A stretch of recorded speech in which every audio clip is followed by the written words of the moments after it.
All right, check this out. What's good, it's in pretty people? My name is Khary. This is my crib. And we're going to speak a little bit about things I've been looking at. Tonight, we're talking about the legal showdown over Portland, Oregon, where the president tried to send in the National Guard. The state said, nah, we don't need you here. And then a judge stepped in to block it. But the real question for me, why did Trump think troops were even needed in the first place? See, because Portland was not a war zone, but Trump treated it like Call of Duty, just trying to drop them troops in, you know what I mean? But to understand why this even became a fight, you got to know a little bit about Portland. If you're not familiar, it's a city with a long history of protests.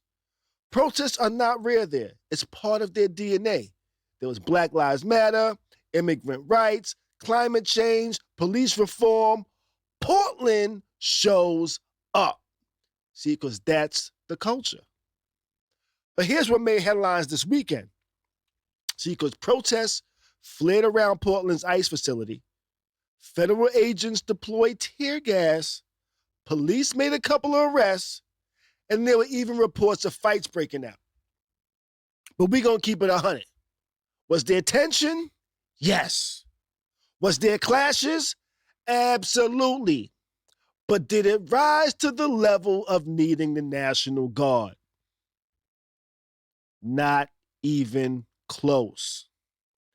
They send in tear gas, make a couple of arrests, and suddenly it's a war zone in their narrative. See, that's the setup the White House used to justify the overreaction. And we're going to call it what it is, which was an overreaction. Because first, they exaggerated the threat. The White House called Portland a war zone, but reporters on the ground, they was like, we don't know what you're saying because that's not what we're saying. It's not even close. Second, they was ignoring local leadership. Oregon's governor and Portland's mayor both said, we don't need the federal troops. But instead of listening, Trump steamrolled them. Third, he's playing politics. This wasn't about safety. This wasn't about law and order. This was about political theater. And here's the scary part. If you justify sending the Guard for Portland, then what city doesn't qualify? That's the overreach. That's how you slide the authoritarian vibes. And you know it's a bad thing when even saying the word makes you nervous because you might pronounce it wrong. Authoritarian. I think I said it right there. But then came the check. Judge Karen Immigrant, Trump's own appointee, by the way, she blocked the deployment. She basically told Trump, nigga, the Constitution comes before your ego. Now, I did put my little sauce on there because I do kind of like calling Trump a nigga. But that mattered. It showed the system still works. When someone tries to push too far, it works sometimes. But instead of respecting it, the Pentagon tried to get slick. They reassigned 200 California Guard members and then shipped them to Portland. That's not leadership. That's a stunt. It wasn't about calming the city. It was about doubling down, escalating instead of de-escalating. And here's why it matters. The Posse Comitatus Act says you can't use the military as domestic police. The states are supposed to control their guard. If the feds override the states lose power.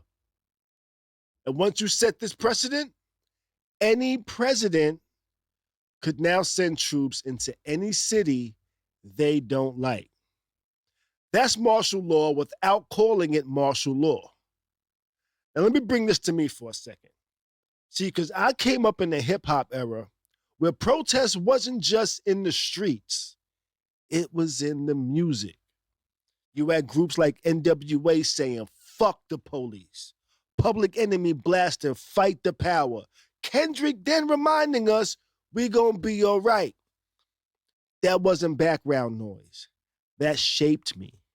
That's in me as much as it's in the culture. So when I see troops being sent to silence protests, I don't just see politics. I see them trying to silence the tradition of speaking truth to power. And for me, that hits home. Protest isn't chaos. Protest is the sound of democracy working. So here's where I'll leave it. Do you think Trump believed Portland needed the military, or was this just about control and looking tough for his base? Because from where I'm sitting, sending the guard wasn't about protecting people.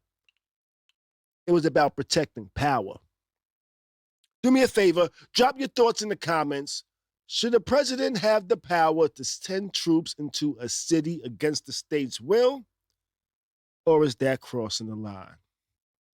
But this has been your daily breakdown, news, culture, and perspective through my lens. We'll talk some more tomorrow. Stay tuned, stay sharp, stay dangerous.